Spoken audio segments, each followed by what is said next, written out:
punishments for damages in common law. So this is a big deal.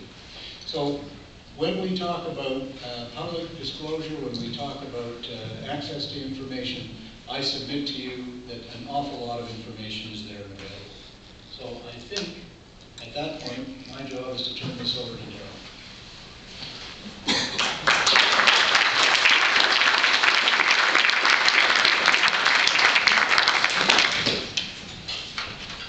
Okay, that concludes the presentation portion of the agenda, and I'd like to thank Rob, David, and Elizabeth for the presentations.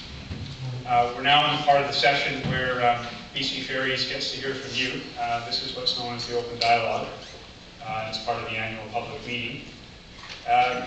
What I'd like to do is just go over a couple of guidelines for this portion of the agenda. I will facilitate the dialogue, and I will recognize speakers. And to assist us in that, we've put microphones in the 3 aisles, number them 1 through 3. We will also have a roving microphone that my colleague from BC Ferries, Gary Leach, at the top. For those who may have difficulty with the stairs, you can approach Gary and you can ask your question that way.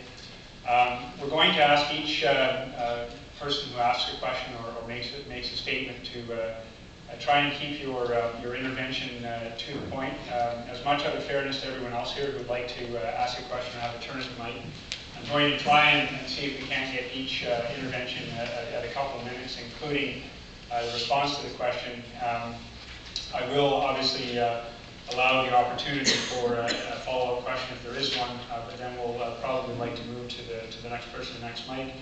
If you have other questions you would like to continue to ask, then I would suggest that there are 2 ways you can do that.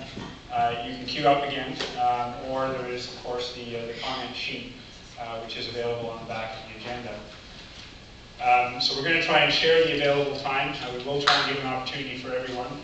We'd like, once we get into the session, to identify yourself. Be respectful of the participants, who I will now refer to as on the panel, since they're now in the leather-bound chairs over there. And if we could focus on the issue, and as I say, feel free, you can either ask a question or make a statement. So with that, I'd like to welcome members of the audience who may wish to either ask a question, make a statement, to just take one of the microphones.